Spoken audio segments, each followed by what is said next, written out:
the Secretary of State of Scotland aware that the Chancellor's brinkmanship intentions that endangered the framework at the very last moment? The answer is no. An agreement has been reached. We're pleased we've got that agreement, and now it is for the Scottish Government to be held accountable by the Scottish people. Deirdre Brock. Question number 8, Mr. Speaker. The Chancellor has delivered a budget that delivers for Scotland. This will be the last budget where a UK Chancellor sets out income tax rates and thresholds for Scottish earners. The changes to the income tax personal allowance will benefit 2.6 million taxpayers in Scotland. The budget delivers on our plans to build a stronger economy as part of the UK and put the next generation first. Deirdre Brock. Thank you, Mr. Speaker. I congratulate the Minister on finding the Chancellor to have those discussions. Earlier this week, we thought he'd gone walkabout. The budget had £1 billion worth of cuts to the Scottish budget and £650 million worth of cuts to the English NHS. Given the vote farce on social security cuts, does he think he might persuade the Chancellor to reverse Scotland's cuts and put in a good word for the English NHS as well? Can I just remind the House that there were 3 asks coming from the SNP: freezing whisky duty, freezing fuel duty and helping the oil and gas industry. That's exactly what the Chancellor delivered. Mr. Alan Brown. Thank you, Mr. Speaker. To ask the Secretary of State for Scotland, did they discuss with the Chancellor the merits of an £8.5 billion corporation tax cut, a £6 billion giveaway in capital gains and inheritance tax versus the proposed £4 billion cut to the disabled, and how that would affect the people in Scotland? Or did he sit there and do what he was told yet again? Can I remind the honourable gentleman that there are 73,000 businesses in Scotland that will benefit from the cut in corporation tax? Is he saying he opposes that? Order.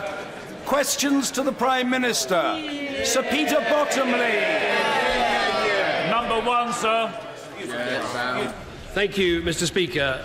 Adrian Ismay, a Belfast prison officer, died last week as a result of injuries caused by a bomb placed under his vehicle. A murder investigation is underway and one man has been charged in connection with this attack, but we should today offer our condolences to the family and friends of Mr. Ismay. Mr. Speaker, let me also briefly update the House on the terrorist attacks yesterday in Brussels. Details are still emerging, but our understanding is that at least 34 people were killed and many others injured. Daesh claimed responsibility for these attacks, which follow the horrific suicide bombing they carried out in Istanbul on the 19th of March. We are aware of 4 British nationals who were injured in the attack, and we are concerned about 1 missing British national. Mr. Speaker, we face a common terrorist threat, and I'm sure the whole House will join me in expressing our full solidarity with the people of Belgium following these terrible attacks. I spoke to Belgian Prime Minister Charles Michel yesterday to pass on our condolences. Our police and agencies are doing everything they can to support this investigation. In this country, we've increased police patrols and border screening. My right honourable friend, the Home Secretary, will be making a statement later, setting out all the steps we're taking. But, Mr. Speaker, Britain and Belgium share the same values of liberty and democracy. The terrorists want to destroy everything that our 2 countries stand for, but we will never let them. Mr. Speaker, this morning I had meetings with ministerial colleagues and others, and in addition to my duties in this House, I shall have further such meetings later today. Sir Peter Bottomley. Bombers, as everywhere and every time, aim for publicity, public reaction and disunity. Can we disappoint them by uniting for hope, not hate? Well, my honourable friend is absolutely right to say that. These people packed their explosives with nails in order to kill as many innocent people, women and children, as they possibly could. And we should unite in their condemnation, stand with the people and the government of Belgium and with all countries that are being afflicted by this appalling terrorist menace in this way, and say they shall never win. Jeremy Corbyn.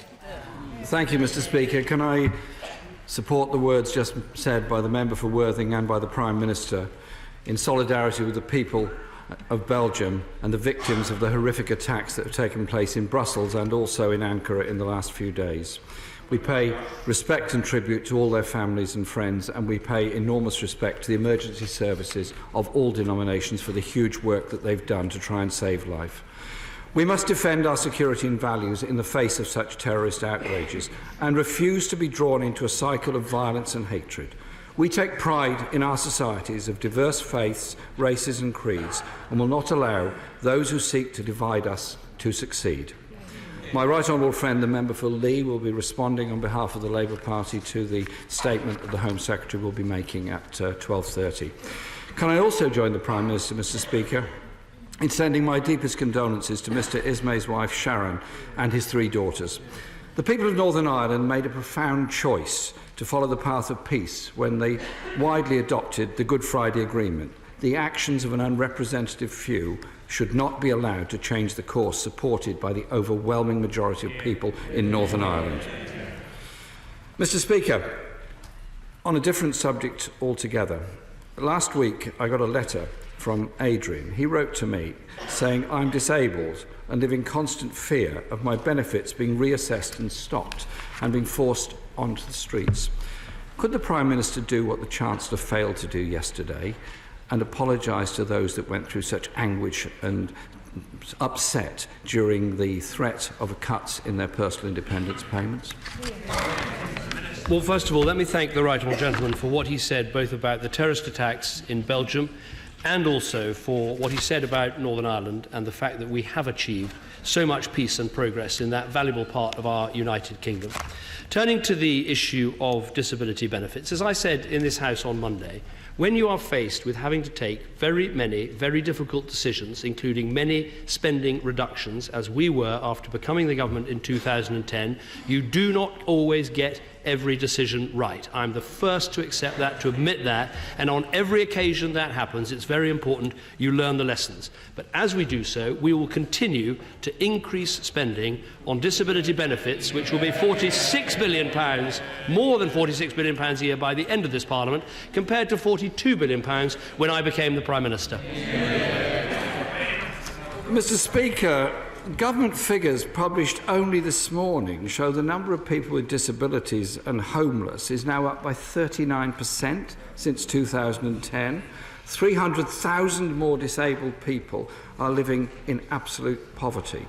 That's why people like Adrian are very worried. There has been big disarray in the Cabinet over the last few days. So can the Prime Minister now absolutely categorically rule out any further cuts to welfare spending in the lifetime of this Parliament? Simply yes or no. Well, let me respond to all the points he just made. I mean, first of all, he talked about the number of people in poverty. We've actually seen poverty fall over this Parliament. The second thing he referred to is the regrettable rise in homelessness, with figures out today, but homelessness is still 58% below the peak that it reached under Labour. I think that is important. Now, he talks about the number of disabled people, and this is a government committed to supporting the disabled, but it is worth making the point that in the last 2 years there are extra 293,000 disabled people who've got into work. And we want to continue, as we've set out in our manifesto, to close that disability gap. Now, as for the question about further welfare reductions, let me repeat the statement that the new Welfare Secretary made on Monday, the Chancellor made on Tuesday, and I'm happy to make again. I dealt with these issues on Monday. I mean, if he doesn't ask the questions, he can't exactly... I turned up and gave the answers, even though he hadn't given the questions. But we're very clear, we are not planning additional welfare savings other than the ones that we set out in our manifesto and that are in train. Corbyn. Mr Speaker, my question was actually about the poverty of people with disabilities, which the Prime Minister did not answer. In his failure to explain how he would fill the hole in his budget left by the change of heart on PIP, the Chancellor said, and I quote, "We can absorb such changes." If it's so easy to absorb changes of this nature, why did the Chancellor and the Prime Minister ever announce it in the first place? Will he now listen and learn and withdraw the £30 per week cut to disabled ESA claimants, which his government is pursuing? the changes to employment and support allowance have been through both Houses of Parliament, and it is important to note that employment and support allowance for the most disabled, that is the support group, are up by almost £650 a year under this government. We've increased the higher rate of attendance allowance. We've increased carers allowance. We've increased the enhanced rate of PIP, because we believe a strong economy should support the most disabled people in our country, and that's exactly what we've legislated to do. Now, if the right honourable gentleman wants to get on to discussing black holes, I say bring on the argument, because we inherited an 11% budget deficit from the Labour Party. And under this team of ministers and this Chancellor of the Exchequer, we have cut that deficit by 2/3 since we became the government. From Labour, all we've had is more proposals for more spending, more welfare, more taxes, more debt. All of the things that got us into the biggest mess with the biggest black hole in the first place. Mr. Speaker, if it's all so fine and dandy, then the question has to be asked, why did the member for Chingford feel it necessary to resign as Work and Pensions Secretary, complaining that the cuts being announced were to fit arbitrary fiscal targets? He said they were distinctly political rather than in the national economic interest. In the initial announcement, he proposed cuts in PIPs, then changed his mind. Isn't the honourable member for Chingford right when he says this was a political decision rather than one made in the interests of people in this country? I believe that after 7 or 8 years of economic growth, it is right to be targeting a surplus, because a responsible government puts aside money for a rainy day. I don't want to be part of a government that doesn't have the courage to pay off our debts and leaves them instead to our children and grandchildren. And that is the truth. What is dressed up as compassion from the party opposite just means putting off difficult decisions and asking our children to pay the debts we weren't prepared to pay ourselves. I don't know why. I don't know why the shadow leader of the House is shouting at me. Mr. Speaker, we've got a very interesting document today. We've got the spreadsheet of which Labour MP is on which side. The honourable lady is shouting, but it says here, no, she's neutral but not hostile. That's right. Now, the Chief Whip, on the other hand, the Chief Whip is being a bit quiet. Look, there are 5 categories, Mr. Speaker. But no. Mr. Speaker, there are 5 categories. We've got core support. I've got all day, Mr. Speaker. We've got core support. I think you can include me in that lot very, very strongly. We've got core plus. The Chief Whip's being a bit quiet because she's in hostile. Mr. Speaker, I thought I had problems.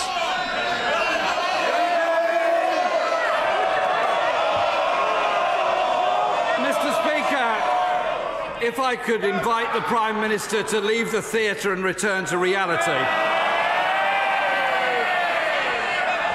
The reality is that he has presided over a budget that unravelled in 2 days and now contains a £4.4 billion black hole in it. He may wish to consult the Chancellor on yet another change of heart on this matter. Could he now consult the Chancellor and tell the country who's going to pay for this black hole? Is it going to be cuts or tax rises? Where will the cuts fall? Where will the tax rises take place? £4.4 billion has to be found from somewhere. Oh, suddenly the king of fiscal rectitude speaks.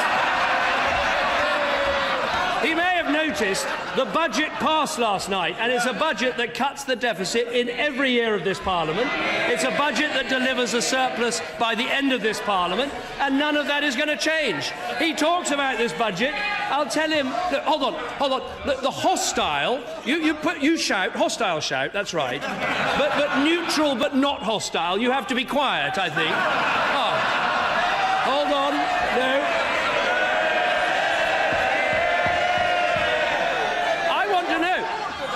Hands up who's Core Support Plus. Anyone else? I'll tell you what this budget did. It took 1 million people out of income tax. It saw more money for our schools. It helped the poorest people in our country to save. It cut taxes for small businesses. It cut taxes for the self-employed. It made our economy stronger. It made our country fairer. And it's a budget that will help this country do better.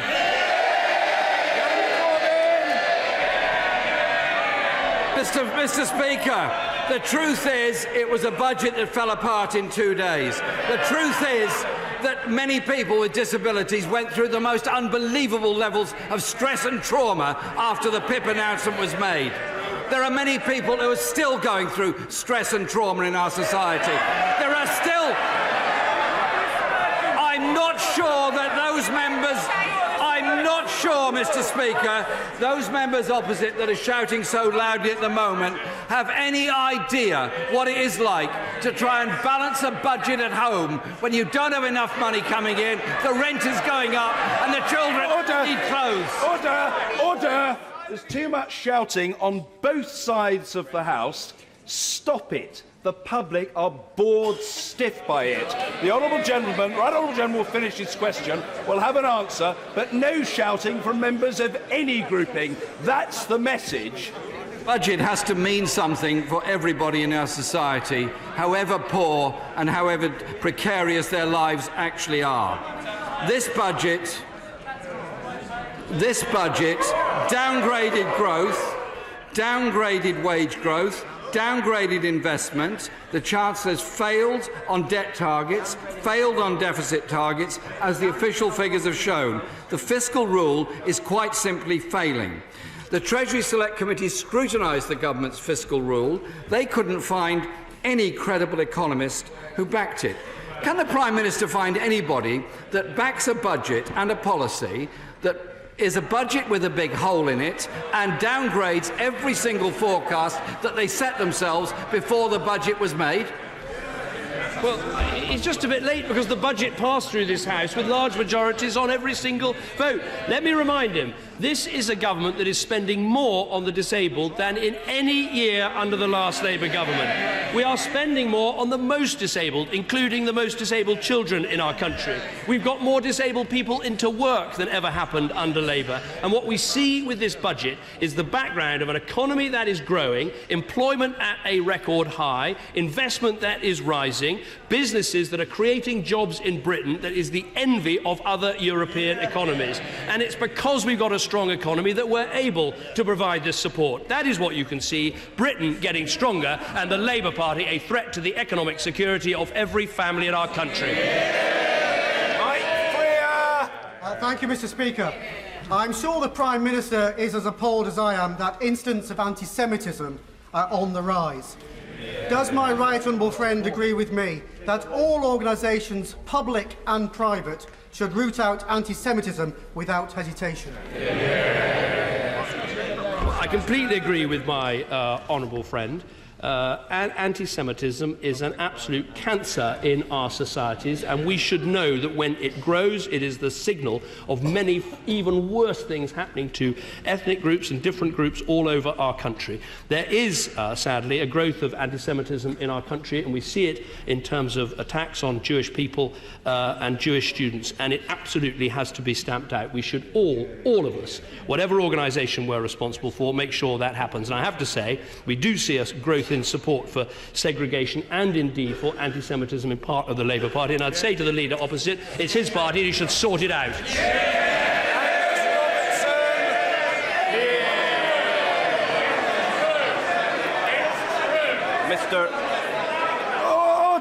Order. This sort of gesticulation across the chamber, order, is way below the level and the dignity of senior members of the front bench on either side. Terribly tedious. Cut it out. Angus Robertson. Mr. Speaker, when terrorists attack Brussels or Paris or London or Glasgow, we are as one in our condemnation of these atrocities, as we equally condemn the killings of Yazidis, of Kurds, of Syrians and Iraqis by Daesh and other extremists.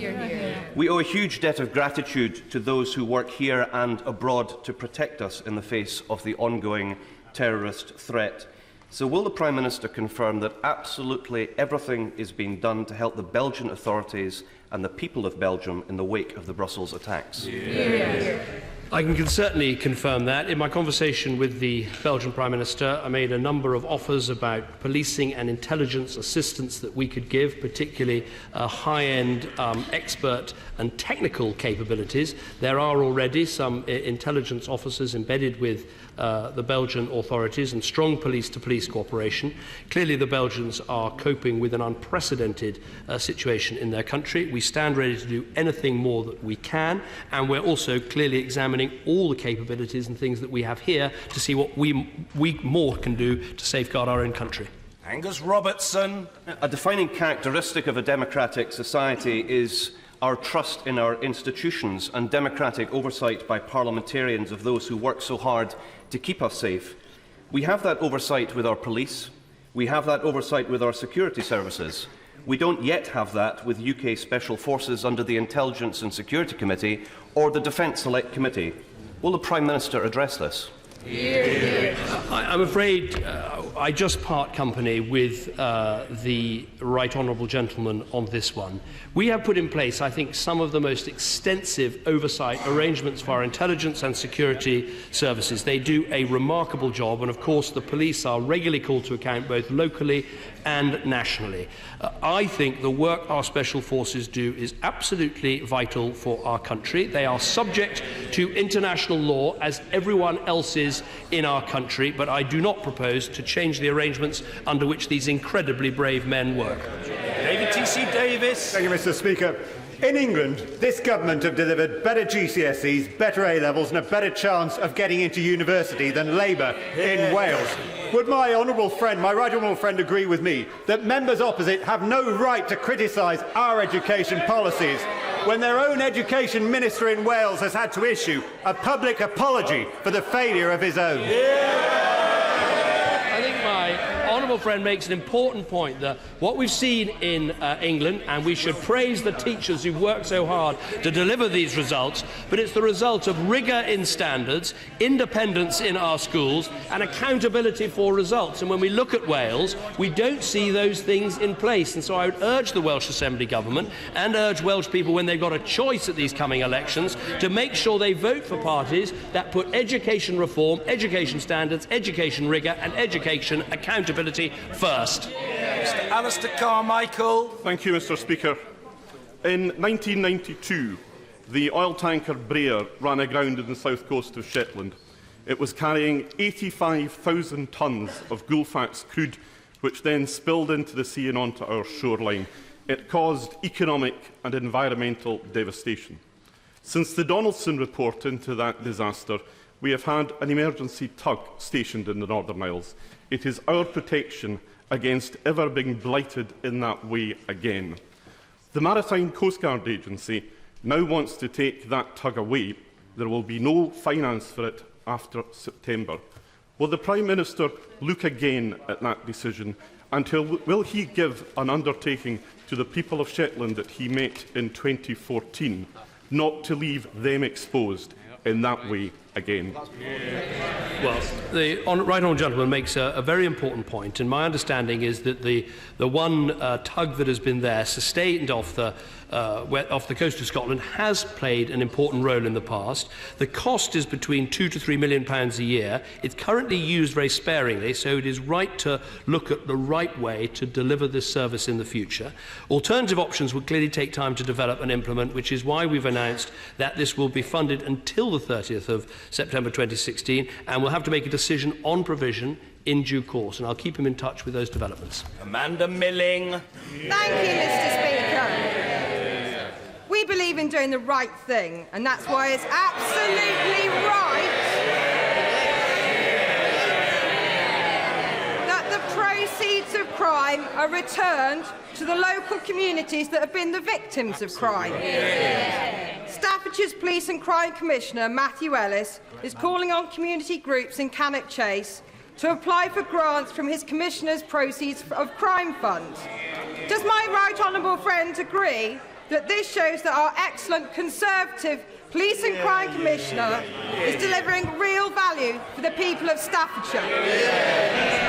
I think my honourable friend makes an important point. I think police and crime commissioners really now have bedded in properly as a means of bringing our police to account. I think the Home Affairs Select Committee and All-Party Committee reported recently that they provided greater clarity of leadership for policing and are increasingly recognised by the public as accountable for the strategic direction of their police force. I think that's an important reform, and when they bring forward ideas like using the proceeds of crime in the way that she suggests, they should be rewarded at the ballot box. Stuart Blair Donaldson. Thank you, Mr. Speaker. The list of government ministers and advisers who have resigned after the Prime Minister has expressed his full confidence in them is extensive. So can I ask the Prime Minister, does he still have full confidence in the Chancellor? Of course, and I'll tell you why. Because he's the one working as part of a team that has delivered the fastest growing economy in the G7, 2.4 million more people in work, inflation that is virtually zero, wages that are growing, an economy that's getting stronger. Mr. Peter Bone. Thank you, Mr. Speaker. The House of Commons Library confirms that this year our net contribution to the EU will increase by over £2.6 billion. I think it is actually £2,627 million. Prime Minister, should that money be spent supporting people in Bulgaria and Romania, or should it be spent in this country supporting our vulnerable and disabled people? What I'd say to my honourable friend is our net contribution to the EU accounts for about just over 1 penny in every pound that is paid in taxes. And so as we enter this vital debate, we have to work out whether we believe that that sort of investment, 1 penny out of every pound, is worth the jobs and the investment and the growth and the security and the safety and the solidarity that we get through working with our partners. Now, I will be on the side saying that I think that it is, and he's clearly going to be on the side saying that he thinks that it isn't. But we should have a polite and reasonable debate as we go about this. What I would say, and I'm sure which he will welcome, is we have, of course, limited our contributions to the EU budget because we've set an overall EU budget which is falling over the next 6 years. Now, the reason why our contributions vary is part of it is generated determining to the success of your economy. And returning to the questions I've just been asking, because our economy has been growing faster than others in Europe, we've been making a slightly larger contribution than we otherwise would be. Thank you, Mr. Speaker. My constituent, Susan Sutovic, suffered not only the death of her son, but the unexplained circumstances in which this occurred has meant a 12-year battle with the authorities in Belgrade, where this happened in 2004. The UK coroner has now ruled this as murder. So would the Prime Minister or Foreign Secretary meet with the family and do what can be done to get a proper investigation to resolve the question marks that remain and achieve justice for Peter? Well, I'm not aware of the case the Honourable Lady mentions, but obviously it is important that her constituent gets proper resolution of this matter, and I'll make sure she has a meeting with Foreign Office ministers to discuss it. Michael Tomlinson. Thank you, Mr. Speaker. Mr. Speaker, JP Morgan Chase, Sunseeker, Cobham, Lush and many other local businesses are supporting the inaugural Mid-Dorset and North Pool Apprenticeships and Jobs Fair. I know the Prime Minister would be warmly welcomed if he happens to be free. It's at QE School on the 15th of April in Wimborne. And I know the Prime Minister will warmly welcome the news that unemployment in my constituency is down by more than 60%. But will he ensure that we're not complacent and that we secure the vital infrastructure needed to get good quality jobs in Dorset and across the South West? Friend is absolutely right. One of the reasons why we've managed to get our unemployment rate down to around 5%, and we've seen 2.4 million more of our fellow countrymen and women into work, is because we've seen businesses recover and using apprenticeships, as he says is taking place in his constituency, as part of the 3 million target we have for apprentices in this Parliament. Patrick Grady. Thank you, Mr. Speaker. Academics, civil society and the Scottish Government have all condemned the Government's anti-lobbying clause in new grant agreements. How can the Prime Minister promote transparency, democracy and freedom of speech overseas when this clause is clamping down on those principles here in the UK? I would answer very simply that I want to see taxpayers' money going and charities' money going to good causes rather than in lobbying ministers and MPs and spending money here. That's what they should be spending the money on. But it is worth making the point, Mr. Speaker, that we're, of course, only one day away from what would have been Separation Day for Scotland. Had that happened, there wouldn't be money for charities, there wouldn't be money for anything. Andrew Stevenson. Thank you, Mr. Speaker. Pubs are the beating heart of many communities across the UK. Will the Prime Minister join me in welcoming the support given to our pubs in successive budgets? Join me for a duty-frozen pint in the Crown Hotel in Colne, and tell the House what more he can do to support this vital part of our economy. And I thank my honourable friend for his kind invitation. I think we've seen in budget after budget this government supporting the pub industry as such an important part of our economy and such an important part particularly of rural communities. I can make one announcement today, which is that, subject to the usual conditions, we'll be extending pub opening hours on the 10th and 11th of June this year to mark Her Majesty's the Queen's 90th birthday. I'm sure that will be welcomed right across the House. Richard Arkland. Thank you, Mr. Speaker. If you compare my constituency to the constituency of the Prime Minister and the Chancellor, you find I have 4 times the numbers of youths unemployed, more than double the disabled claimant count, and an average weekly wage of 20% less. Are these the reasons that the Prime Minister and Chancellor never understood, never had the compassion to realise that the disabled cuts were so obviously wrong when everybody else did? And I give him one further opportunity. Will he apologise to my constituents who have been scared witless over the past week? Well, obviously there remain challenges in his constituency, but the claimant count is down by 16% in the last year alone. The claimant count has fallen by 50% since 2010, and the youth claimant count that he specifically mentioned, that has fallen by 12% in the last year. Now, that has been delivered because we've got a strong economy, businesses want to invest in our country, we're supporting apprenticeships, and we're making sure that that growth is delivering for people. And of course, in just 2 weeks' time, the national living wage will come in, giving the poorest people in our country a £900 a year pay rise. And of course, that will be tax-free because we're lifting the tax threshold in our country. David Tredynick. Is my right honourable friend the Prime Minister aware of the remarks by the Foreign Minister of Russia, Sergei Lavrov, this morning, that we should put aside our differences, that terrorists should not be allowed to run the show? And would he agree with me that we would be stronger if we could work together? But to do that, we're going to have a better understanding of Russia's security needs. Well, what I would say is, of course, we want to work with everyone we can to combat terrorism, but when it comes particularly to what is happening in Syria, it is vitally important that the Russians stop any attacks and do not restart any attacks against moderate Sunnis, moderate Syrian opposition, which clearly have to form a part of that country. You cannot, in the end, defeat terrorism simply through uses of guns and missiles. You defeat terrorism through governance and good working democracies, because in that way people can see their own interests being represented by the countries in which they live. Roshanara Ali. Thank you, Mr. Speaker. The former Work and Pensions Secretary described the cuts to personal independence payments for the disabled as divisive, unfair and against the national interest.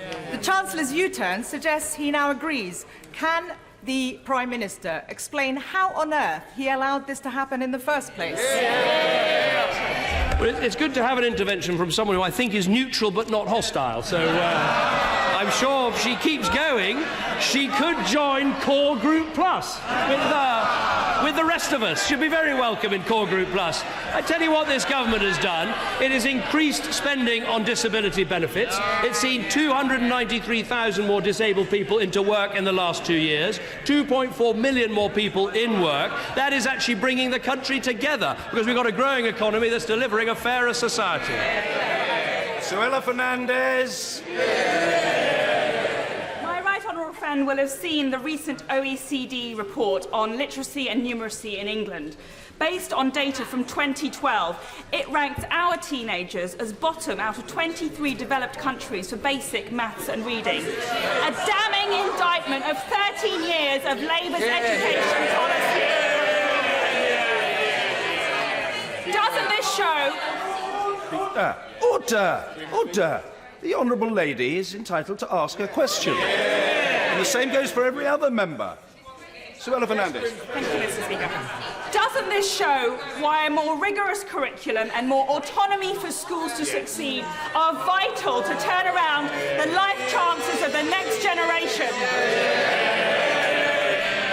My honourable friend makes an important point, which it is worthwhile benchmarking your education system against other advanced countries. And what we've seen in recent years is the competition is very tough. But when you look at the countries that are succeeding, whether it is the Republic of Korea or Finland, they have well-paid teachers, they have proper accountability systems for results, they have rigour in terms of their discipline, and that is exactly what we're introducing in our country, with the new curriculum coming in right now. Ahmed Sheikh. Thank you, Mr. Speaker. The women of this country are tired of waiting for equal pay, waiting for an end to maternity and pregnancy discrimination, and waiting for a fair deal for WASPy pensioners. It's 2016. Can I ask the Prime Minister how much longer? Well, the honourable lady is absolutely right to raise these issues, and it is good that the pay gap is now at a historic low. It's almost evaporated for under 40s, but there's more to be done in the public sector, in the private sector, to bring that about. On the issue of pensions, what we've introduced is a pension system which will benefit many, many women in years to come, because we've got a single-tier pension without a means test, uprated for prices, earnings, or 2.5%. We were only able to do that because we raised the pension age, saving over the long term something like £500 billion. A difficult decision, but the right one, because it means we can look our pensioners in the eye and knowing they're getting dignity and security in old age. Mike Wood. Thank you, Mr. Speaker. 260,000 new apprenticeships have been created since the election. But if we're going to meet the 3 million target to which the Prime Minister referred, then the whole public sector needs to play its part. Will the Prime Minister ensure that every part of the public sector invests in training young people so we have the skills the country needs? My honourable friend is absolutely right to raise this. It is a very stretching target, getting 3 million apprentices trained in this Parliament. What we're going to have to see is those large companies that have really put their shoulder to the wheel on this agenda to continue to do so. But there are two sectors where we need to do better. One is in the public sector, where we need more public sector organisations to get behind apprenticeships. And also we need to make it simple and attractive for small businesses to start training apprentices again. That is absolutely what my right honourable friend, the member for Grantham, is doing with the skills agenda, and we all need to work very hard to deliver this by the end of the Parliament. Douglas Carswell. If the United Kingdom votes to leave the European Union in June, does the Prime Minister believe that the EU institutions will respond vindictively? To you. It's a very difficult question to answer. I think that if we were to vote to leave, I don't think we should be naive about believing that other countries would automatically cut us some sort of sweetheart deal. I think if you just take one industry as an example, take farming. We know our farmers now know they have duty-free, quota-free, tax-free access to a market of 500 million people. Were we to leave, can we really guarantee that French farmers or Italian farmers or Spanish farmers wouldn't put pressure on their governments to give us a less good deal? I don't think we can, and that's one of the many reasons I think we are safer, more secure and better off in a reformed European Union. John Stevenson. Thank you, Mr. Speaker. In April 2015, the Prime Minister said that there should be a new Carlisle principle to ensure that other parts of the UK do not lose out by Scottish devolution. Could the Prime Minister confirm that this principle will apply? Who will review the position, and when will it report? And who will it report to? My honourable friend is absolutely right, and I think this is important, particularly for constituencies like his, very close to the border, to make sure that decisions that are made quite sensibly and rightly by devolved parliaments and assemblies don't disadvantage the rest of the United Kingdom. That was the principle set out, and the Chancellor is going to will report regularly on that as he updates the House on his fiscal plans. Stephen Kinnock. Speaker, I trust the Prime Minister will be aware that there's a critical meeting of the board of Tata in Mumbai on Tuesday. I'll be flying out to Mumbai with the General Secretary of Community Union to make the case for British Steel. That meeting will be deciding on the future of the Port Talbot Steelworks in my constituency. Will the Prime Minister join me in exhorting Tata to stand with that plan and to secure the future of the Port Talbot Steelworks? I absolutely give him my backing on that. A team of ministers met yesterday to discuss all of the things that we can do to get behind the steel industry at this vital time. It's an extremely difficult market situation with the massive global overcapacity and the huge fall in steel prices. But the areas where we've taken action already, and will continue to look at what more we can do, and that is state aid compensation so we can secure the energy costs, greater flexibility over EU emissions regulations. We've done a huge amount in terms of public procurement, which I think can make a big difference to our steel industries. All of those things and more, and making sure that Tata and others understand how valuable we believe this industry is to the UK, and there's a government that within the limits that we have wants to be very supportive and very helpful. Order.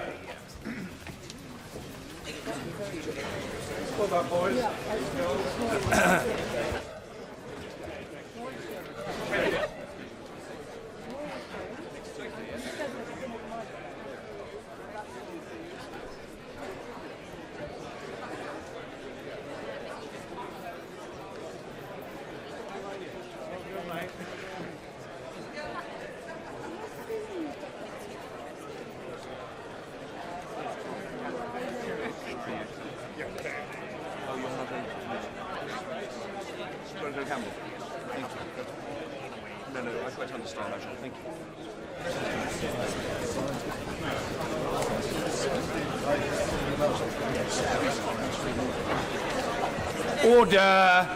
Statement the Secretary of State for the Home Department, Secretary Theresa May.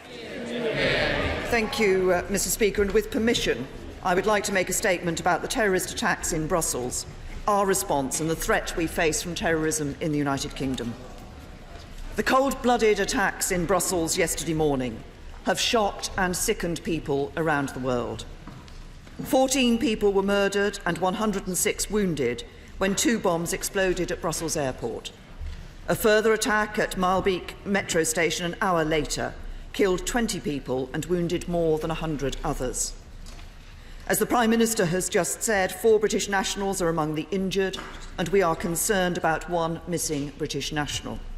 Their families have been informed, and they are receiving regular consular assistance. We are working urgently to confirm if any other British nationals have been caught up in these attacks. The investigation into the attacks is still ongoing. These figures may change, and it will take some time for a fuller picture to emerge, but we know that Daesh has claimed responsibility. Mr. Speaker, these were ordinary people simply going about their daily lives. Families going on holiday, tourists visiting the city, workers making their way to their offices. They have been attacked in the most brutal and cowardly way, and I'm sure the whole House will want to join me in sending our thoughts and prayers to the victims, their families, and those who've been affected by these events. Yeah. In Belgium, the authorities have increased the country's terrorist threat level to 4, the highest level available, meaning that the threat is serious and imminent. Yesterday, I spoke to my Belgian counterpart, Jan Jambon, to offer my condolences and to make clear that the UK stands ready to provide any support that is needed. Belgium is a friend and an ally, and we work closely together on security matters. Following the attacks in Paris last November, we deployed police and intelligence service resources to Belgium to support the ensuing investigation, which last week resulted in the arrest of Salah Abdeslam. This is the 14th attack in Europe since the start of 2015. In January last year, gunmen killed 17 people at the office of Charlie Hebdo and a Jewish supermarket in Paris. In February, 2 people were shot dead at a synagogue and cafe in Copenhagen. In August, an attack was prevented on a Thalys train en route to Paris. And in November, 130 people were killed and many more were injured in a series of concerted attacks in Paris. There have been further attacks in other parts of the world, including in Bangladesh, Saudi Arabia, Lebanon, Kuwait, Egypt, and in Tunisia, where 30 British holidaymakers were murdered. More recently, a suicide bomber killed at least 5 people and injured more than 30 in an attack in the heart of Istanbul. And there continues to be a threat from Northern Ireland-related terrorism. The murder of prison officer Adrian Ismay, who died on the 15th of March, is a stark reminder of the many forms of terrorism we face. In the UK, the threat from international terrorism, which is determined by the Independent Joint Terrorism Analysis Centre, remains at severe, meaning that an attack is highly likely. In the last 18 months, the police and the security services have disrupted 7 terrorist plots to attack the UK. All were either linked to or inspired by Daesh and its propaganda. We know too that Daesh has a dedicated external operations structure in Syria, which is planning mass casualty attacks around the world. Mr. Speaker, following yesterday's attacks in Belgium, the government took precautionary steps to maintain the security of people in this country. This morning, the Prime Minister chaired a second meeting of COBRA, where we reviewed those measures and the support we are offering to our partners in Europe. Border Force has intensified checks at our border controls in Belgium and France, increased the number of officers present at ports, and introduced enhanced searching of inbound tourist vehicles. Further measures include security checks on some flights and specialist search dogs at certain ports. The police also took the decision to increase their presence at specific locations, including transport hubs, to protect the public and to provide reassurance. In London, the Metropolitan Police have deployed additional officers on the transport network. I can, however, tell the House that neither deployment is in response to specific intelligence. As I've informed the House on previous occasions, since 2010, the government has undertaken significant work to bolster our response to the threat we face from terrorism. Last year, the Counter-Terrorism and Security Act provided new powers to deal specifically with the problem of foreign fighters and prevent radicalisation. We extended our ability to refuse airlines the authority to carry people to the UK who pose a risk, and we introduced a new power to temporarily seize the passports of those suspected of travelling to engage in terrorism. This power has now been used on more than 20 occasions, and in some cases has led to longer-term disruptive action, such as the use of the royal prerogative to permanently cancel a British passport. A week ago, the House debated the second reading of the Investigatory Powers Bill, which will ensure that the police and the security and intelligence agencies have the powers they need to keep people safe in a digital age. Through our prevent and intervention programmes, we're working to safeguard people at risk and challenge the twisted narratives that support terrorism. This includes working with community groups to provide support to deliver counter-narrative campaigns. Our Channel programme works with vulnerable people and provides them with support to lead them away from radicalisation. And as we announced as part of the Strategic Defence and Security Review in November last year, this year we will be updating our counter-terrorism strategy contest. In addition, we have protected the counter-terrorism policing budget. Over the next 5 years, we will invest an extra £2.5 billion in a bigger, more capable global security and intelligence network. This will include employing over 1,900 additional staff at MI5, MI6 and GCHQ, and strengthening our network of counter-terrorism experts in the Middle East, North Africa, South Asia and Sub-Saharan Africa. Together, these measures amount to a significant strengthening of our domestic response. But as the threat continues to adapt and morph, we must build on our joint work with our international partners. As this House is aware, the UK enjoys the longest-lasting security relationship in the world through the Five Eyes, with our allies the United States, Australia, Canada and New Zealand. That relationship allows us to share information, best practice and vital intelligence to disrupt terrorist activity, prevent the movement of foreign fighters and stop messages of hate from spreading. Following the attacks in Paris last November, our security and intelligence agencies have strengthened cooperation with their counterparts across Europe, including through the Counter-Terrorism Group, which brings together the heads of all domestic intelligence agencies of EU member states, Norway and Switzerland. Through this forum, the UK has been working to improve cooperation and coordination in response to the terrorist threat and to exchange operational intelligence. And we are also working bilaterally to increase aviation security in third countries.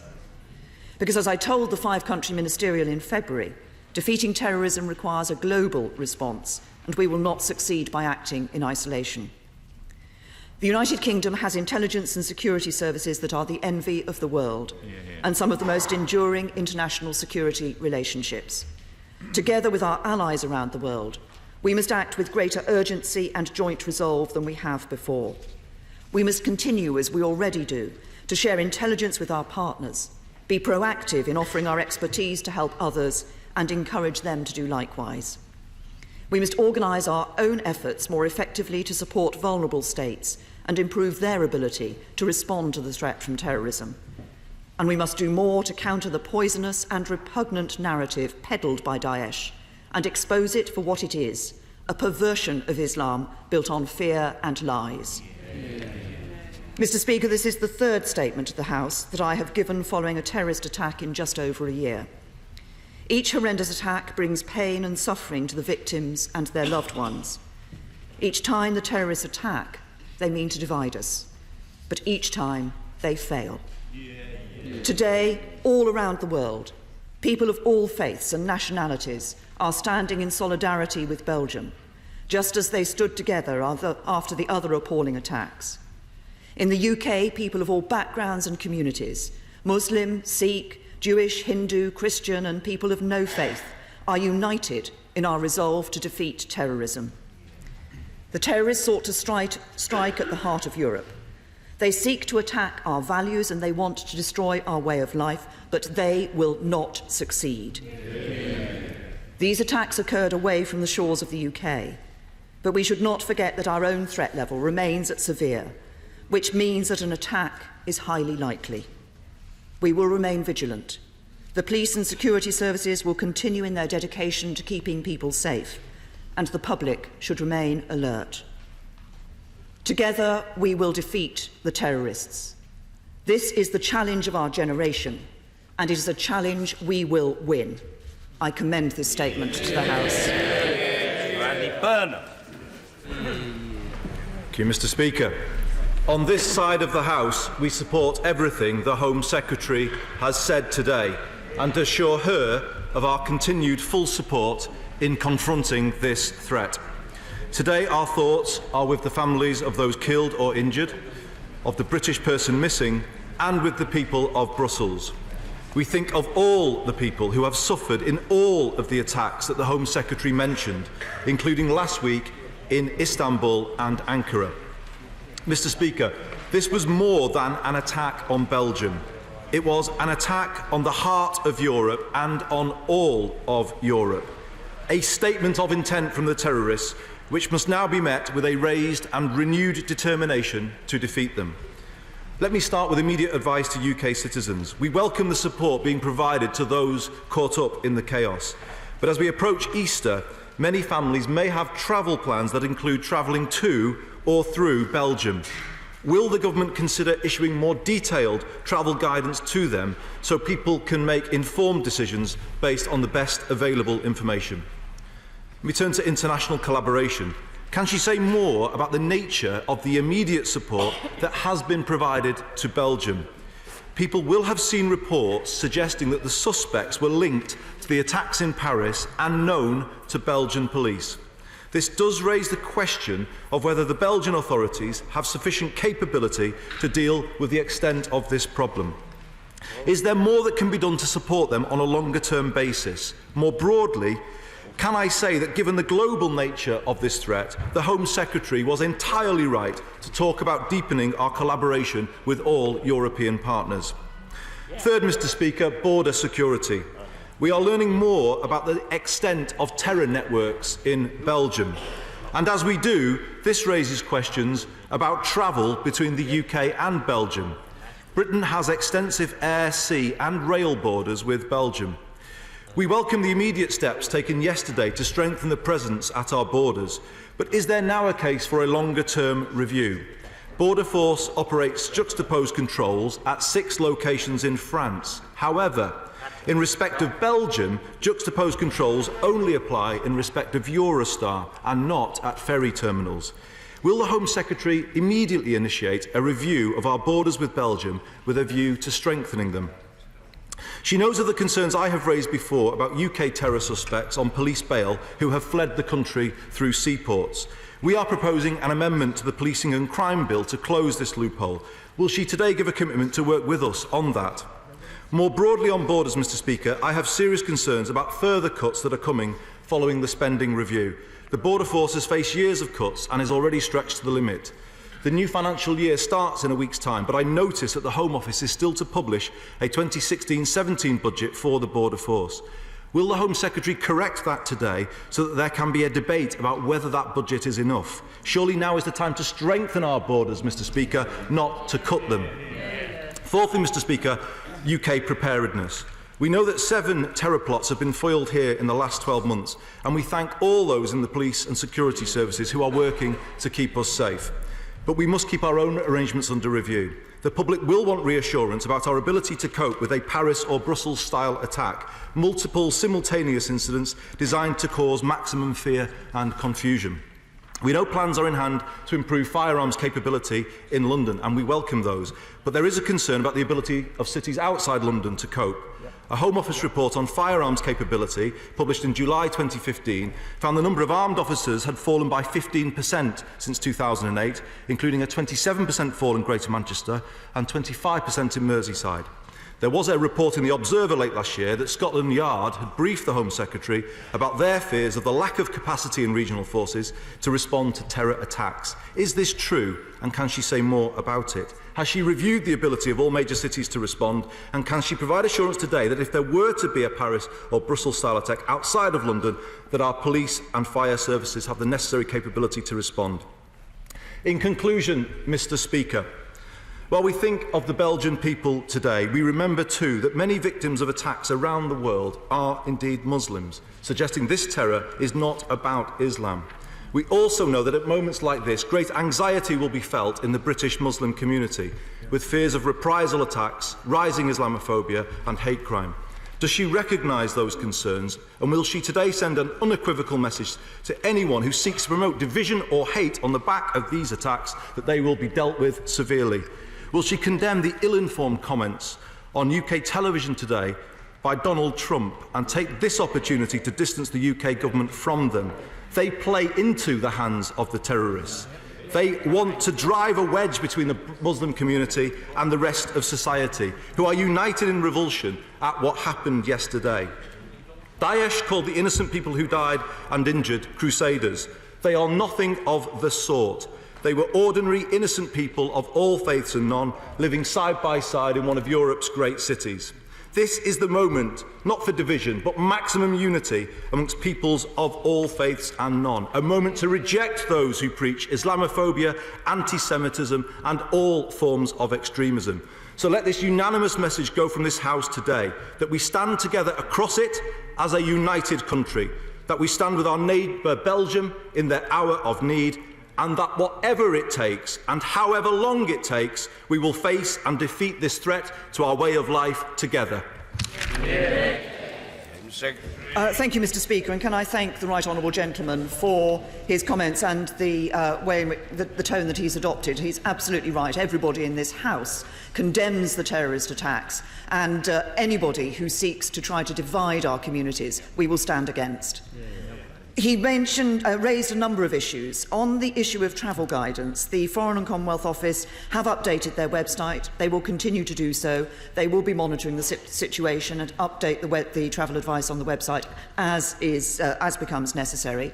I would say to this on those who are travelling this weekend, of course, because we have extra checks in, particularly, for example, at the Channel ports, it may be that people may experience delays that they otherwise would not have done, and people should, I think, perhaps just look at making sure they have ample time when they are travelling this weekend.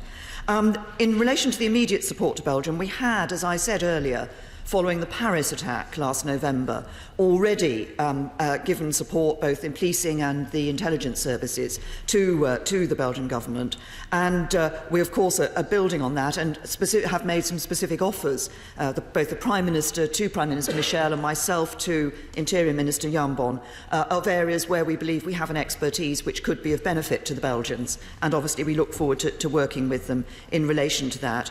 And on the issue of the borders with Belgium, the Immigration Minister has already been having some discussions prior to the attack taking place with Belgian ministers about how Border Force operates at certain ports and how we can enhance and increase our ability to act in those areas. Border Force is a more flexible organisation now. It is able to draw on resource more easily from around the country when it needs to surge capacity in certain ports, and that is exactly what it has been doing. On the firearms capability, the uplift that we announced would take place in firearms capability is not just about London. It is about looking across England and Wales and the firearms capability that the police forces have, and the programme that is being put in place by the police actually covers not just London but other areas, other cities, but also looks crucially at where it is felt that there is most need to ensure that we uplift firearms. And we're looking at uplifting the armed response vehicles, but also the very specialist trained counter-terrorism specialist firearms officers as well. In relation to working with the other emergency services, one of the measures that we've brought in, we started this work a couple of years ago, it's been brought to fruition but continues, is the Joint Emergency Services Programme, which brings both ambulance, fire and police together to enable them to work better in terms of communication and in a more coordinated fashion at incidents that take place. He was absolutely right to raise the issue of those here in the Muslim community in the United Kingdom. The Transport and Home Office Minister, my noble friend Lord Ahmed, has been speaking to a number of imams and other faith leaders today about these issues. There are many people in the Muslim community here in the United Kingdom who once again are standing up and condemning the atrocities that have taken place in Brussels. He refers to the comments that I understand Donald Trump has made today. I understand he said that Muslims were not coming forward in the United Kingdom to report matters of concern. This is absolutely not the case. He is just plain wrong. And that has, as I understand it, been confirmed by Deputy Assistant Commissioner Neil Basu from the Metropolitan Police this morning. We do see there are people in Muslim communities around the United Kingdom who are as concerned as everybody else is in the UK, both about the attacks that have taken place, but also about the perversion of Islam, which underlines the ideology that has led to violence. And we work with them and will continue to work with them to ensure that everything that we do is about uniting our communities, not about dividing them. Mr. Dominic Grieve. Thank you, Mr. Speaker. Mr. Speaker, I share entirely the Home Secretary's sentiments in commenting on this appalling attack. In explaining the level of security cooperation that we can achieve with Belgium and indeed with other European countries, my right honourable friend rightly drew attention to the cooperation which can be achieved through the European Union mechanisms. She agreed with me it was somewhat strange that there have been recently suggestions that those mechanisms in some way endanger our security. And does she agree with me that in fact they greatly enhance them and provide a means by which that cooperation can be improved? Well, I thank my right honourable friend for his comments, and I do agree with him. I think there are a number of mechanisms that we are part of within the European Union that do enhance our security. As I said in my statement, we need to be operating in defeating these terrorists on a global basis, and the cooperation that we have with other countries, such as within the Five Eyes community, is important as well. But there are mechanisms that we can use within the European Union which are of benefit to our security. Joanna Cherry. Thank you, Mr. Speaker. I welcome the tone of the Home Secretary's statement and I thank her for advance notice of it. I wish to associate myself and the Scottish National Party with the comments of the Home Secretary and others condemning outright these appalling and devastating attacks in Brussels. Our thoughts are with everyone affected in Brussels and across the globe. Like many other honourable members of this House, I've spent time in the beautiful city of Brussels over the years, and I have friends and colleagues there, and my heart goes out to its many diverse citizens. Mr. Speaker, we must not also forget those affected by the outrages in Turkey. I add the condolences of members on these benches to those of the rest of the House, to all those across Europe who've lost loved ones in these terrible atrocities. Our thoughts and prayers are with all of those affected, and most particularly with the family of the missing British national in Brussels. We sincerely hope that his partner and her sister will find success in their efforts to locate him. I also wish to associate myself with the comments of the Shadow Home Secretary and others about the gratitude we feel across this House to all of those who strive to keep us safe in the United Kingdom, whether it be the police or the intelligence services. And I would wish to reiterate the comments of Scotland's First Minister that these terrorists must not succeed and that we must unite as a community in order to defeat such threats across the United Kingdom and across Europe. The Scottish National Party is committed to protecting the people of Scotland and keeping our communities safe. And whilst we are aware of the challenges we face from increasingly sophisticated criminals and terrorists, the Government in Scotland is committed to work with the UK Government to defeat these threats against the freedoms we value so dearly. I note that whilst the UK threat level has not been changed, and we are reassured that there is no specific threat in Scotland, the Scottish Government has taken swift action to place police patrols at airports and rail stations to increase reassurance. The frightening statement from Daesh promising further attacks, saying what is coming is worse and more bitter, is where I turn to the Home Secretary for reassurance. People right across the UK will be sitting at home worried for their families and their communities. What reassurances can the Home Secretary give the House today about how safe we are in the United Kingdom? What action is her department taking to ensure that we are protected from and capable of dealing with any future attempted attack? I note that during her statement, the Home Secretary referred to the fact that all 7 plots that have been disrupted in the UK were either linked to or inspired by Daesh propaganda. Does she accept the importance of undermining Daesh's propaganda capabilities, particularly online, and what is she doing to address that? Finally, as I've said many times before in this House, as I think others have acknowledged, what is of the utmost importance when faced with such serious criminal and terrorist attacks is to ensure that our response is proportionate, targeted and effective. The terrorists aim to instil fear and to divide us and to destroy our freedoms and civil liberties, and we must not give in to that narrative. We must ensure that whatever additional measures are taken keep our communities safe and keep our communities united. I'm very reassured about what the Home Secretary has said about remaining united with our Muslim brothers and sisters in Britain, and I would associate myself with what the Shadow Home Secretary said and invite her to condemn Donald Trump's comments on British media today.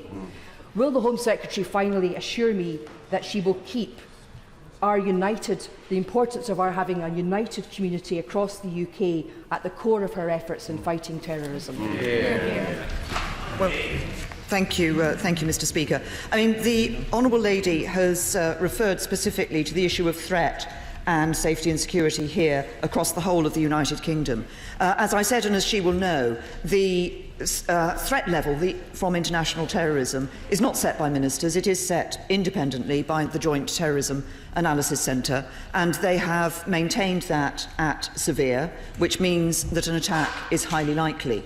Against that background, as I also said in my statement, the police have increased their presence at certain key locations, notably at certain transport hubs, and we have increased the action that is taken by Border Force at various ports.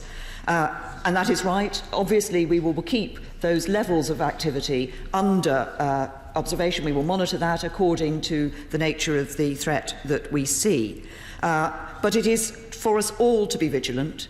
I think the public should be alert, not alarmed. We do everything that we can to keep the public safe and secure. But of course, the underlying this is the need for us to ensure that particularly our intelligence services, our security and intelligence agencies, are able to access the intelligence which enables plots to be disrupted. That does mean them having the powers that we believe are right for them to have in order to be able to do that role. She talked about the counter-narrative. It's absolutely right that as part of the work that we do, we should be dealing with the poisonous ideology that is leading people to violence. That work is being done. We do work through the Counter-Terrorism Internet Referral Unit to ensure that pieces are taken down from the Internet, the speed at which that's happened, the number of items being taken down. It's now something like 1,000 pieces a week. It's increased significantly in the last year or so. We have been leading for the establishment of the Internet Referral Unit at Europol, which is now enabling that capability to be available not just here in the United Kingdom, but across the European Union. Mr. Damien Green. Thank you, Mr. Speaker. One of the most effective weapons that the police and security services have in fighting Daesh terrorism is a constant flow of information and intelligence from within the various Muslim communities in this country. Will the Home Secretary be able to assure the House that she and the government will continue to make every effort to ensure that in all those communities there remains the instinct and habit of cooperation with the police and the security services so that this vital flow of information is maintained? My right honourable friend is right to refer to this as a vital flow of information. I think it is, and we do, from time to time, we do look to make sure that the opportunities are available to people to come forward in a variety of different ways with information that they feel is important. So, for example, the Metropolitan Police have, on occasions, undertaken campaigns of encouraging people to come forward with information. We did this particularly in relation to people who might be travelling to Syria. Of course, we continue to look to make sure that every opportunity is available for people in Muslim communities and others who feel that there are concerns that they need to express to the government through various forms, that they are able to do so, because, as he says, as my right honourable friend says, that intelligence is absolutely vital. Mr. Keith Vaz. Thank you, Mr. Speaker. Can I commend the Home Secretary's statement and the unity of all parties in support of what she has said? She was right to protect the counter-terrorism budget last November. At least 2 of the Paris attackers had gone to Syria to fight and then had returned to Europe. 800 British citizens have now gone abroad. 400 have returned. I accept her assurances about the borders between our countries and other EU countries, but my concern is the external border of the EU. The anecdotal evidence suggests they come from Turkey into Greece. Will she assure the House that the Greek government is given all the support it needs in order to be able to track people when they return to Europe in the first place? Once they get inside, the Schengen-free area means they can travel anywhere they like. It's that external border that is so critical.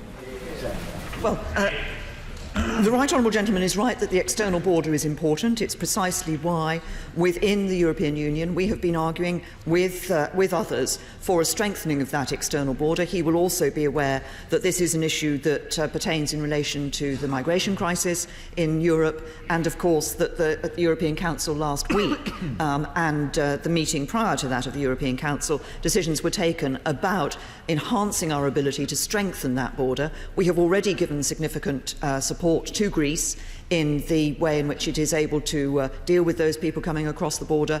We are looking to enhance that support to Greece, and we stand ready with others to make sure that the work that takes place at that border is appropriate, is what is necessary to identify people and to ensure that those who should be returned to Turkey are returned to Turkey. But of course, he then referred to the Schengen border-free zone. Of course, the United Kingdom then has its own border where we are able further to check people when they're coming across into the UK. Sir Edward Lee. Will the Home Secretary acknowledge that this is now the existential threat of our times and our people are in danger? But will she acknowledge that now, as in all of the 1,000 years of our island history, the Channel is our best bulwark? And therefore, given that dozens, following on that last question, of jihadists, thanks to Schengen, can access all parts of Europe with dozens of jihadists can access all parts of Europe with European passports. Will she institute vehicle checks on all vehicles entering the United Kingdom from continental ports? And will all passports of people entering our airports or ports be checked against intelligence sources, whether or not they have European passports? I say to my honourable friend that, as I indicated in my statement, Border Force has increased the checks that it is making at certain ports. But I think there is a misunderstanding in the question that he asks me. Because we do have checks at our borders. We are able to check passports of people at the borders when they come through. That is an important part of the structure that we have in the UK. It is an important part of our security, and we will retain it. Excellent. George Howarth. Does the Home Secretary agree with me that groups like Daesh no longer distinguish between the near enemy and the far enemy? And will she also accept that the twisted ideology she referred to includes European values such as religious freedom, human rights and democracy as an offence against God? The honourable gentleman is right that Daesh is obviously indiscriminate in those who it would choose to attack. And of course we should never forget that in the terrorist attacks that have taken place, if you look at the operations of Daesh, it is not only attacks that have taken place in Europe, in Turkey, elsewhere in the countries that I referred to, but of course nearer to where they are in Syria and Iraq, many Muslims have died as a result of attacks by Daesh. So they are indiscriminate in the people that they are attacking, and they are attacking our values, which, as he says, are fundamental values of democracy, of freedom, of religion, of law and order, which underpin our society. And that's why it's so important for our society to say once again, and why I welcome all the comments are made from around this chamber that go out from this House today, that we will not let the terrorists defeat us. Victoria Atkins. On a recent visit to Europol, the Home Affairs Select Committee viewed one of the horrific videos on the internet created by Daesh, propaganda that they use to recruit people to their hideous cause. Does my right honourable friend agree with me that the security services and police need modern digital powers, including bulk powers, to destroy these criminals and keep us safe? Well, my honourable friend is absolutely right. Those powers are necessary for our police and our security services. It's precisely why we are putting the Investigatory Powers Bill through the House, which includes those powers to ensure that those whose job it is to keep us safe have what they need to do that job. Pat McFadden. Duty of government, or indeed any political leadership, is to protect your citizens. The global list of atrocities that the Home Secretary cited shows that this is a worldwide jihadist ideology, the fight against which we cannot opt out of in the hope that if we leave them alone, they will leave us alone. So can I implore the Home Secretary to make this battle not just one of the critical public safety, which is essential, but also one of the values that my honourable friend spoke about, of democracy, of human rights, of equality between men and women, and of the freedoms that we enjoy in this country and in others. I absolutely agree with the right honourable gentleman, and he is absolutely right to say this is not something we can walk away from. We cannot say that if we do nothing, then we will be safe and secure. We need to fight this ideology. We need to fight these terrorists. We need to ensure, as he says, that the values that underpin our society are maintained. These are the values that they are attacking, the values that they are trying to destroy. It's one of the reasons why the government has looked not just at a counter-terrorism strategy, but also at our counter-extremism strategy, and want to work with communities across the United Kingdom to promote the values that underpin what makes this country such a great place to live in, values which are shared across the United Kingdom and across all communities. Mr. Crispin Blunt. The Home Secretary referred to the fact that Daesh have a dedicated external operations structure in Syria, which is planning mass casualty attacks around the world. It is self-evident that it is much easier for Daesh to progress those attacks against us if they have an area of territory they control from which to project that force. Now there is a cessation of hostilities in Syria. Does the Home Secretary agree with me? It is now absolutely our priority to assist those Syrian forces who have ceased hostilities, to assist them recover the territory now controlled by ISIL Daesh in Syria. Well, I thank my honourable friend for his comments, and he's right to draw the House's attention to the fact that in this fight against this brutal terrorist group, actually this is not just about what we're able to do in terms of our own security or security with partners. It is about what happens in Iraq and Syria and the action that is being taken against Daesh there. Of course, it is also important that we see a solution being brought to the conflict in Syria, and that's why the government is looking at this issue not just in terms of the protective security here in the UK or intelligence sharing, but is also looking at the action that it's necessary to take in Iraq and Syria, and of course the action that is necessary in terms of the diplomatic effort to bring about that political solution and stability to Syria. Mr. Gregory Campbell. Mr. Speaker, on behalf of my honourable and right honourable friends, I want to stand with the Home Secretary, and the people of Northern Ireland will stand with the people of Belgium in this time, given that we endured 3 decades of this type of terror. The Home Secretary also referred to Adrian Ismay, who was murdered last week, and she will be aware of the necessity of cross-border cooperation on the only land border that the United Kingdom has with the Irish Republic. What levels of increased cooperation are there going to be now in the face of this in order to prevent any further ingress by international terrorists who may use the Irish Republic as a base from which to launch attacks in the United Kingdom?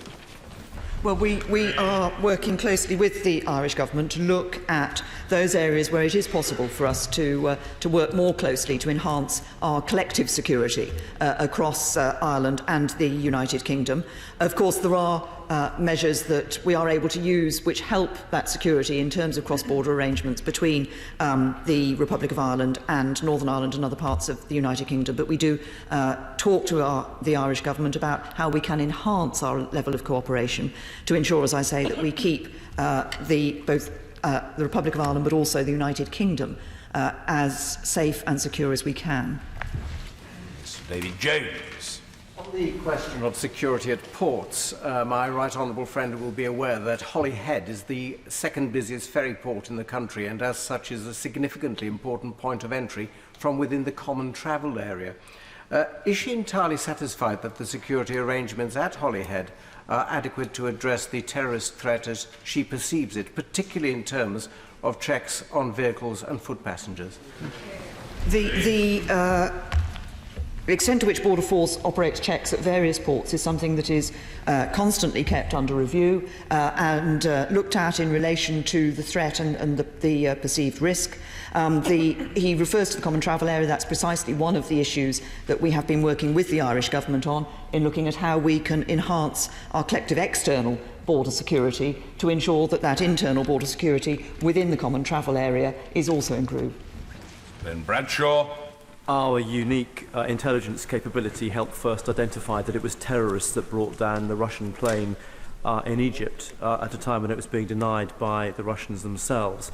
Can she assure the House that there are no unnecessary obstacles in us sharing such vital information with our European partners and allies in a timely fashion to help them fight this scourge? Can assure the right honourable gentleman that we are not only sharing information and intelligence with our European partners, we are encouraging others within the European member states and others to share intelligence so that we can build that collective picture. The terrorists know no boundaries and no borders.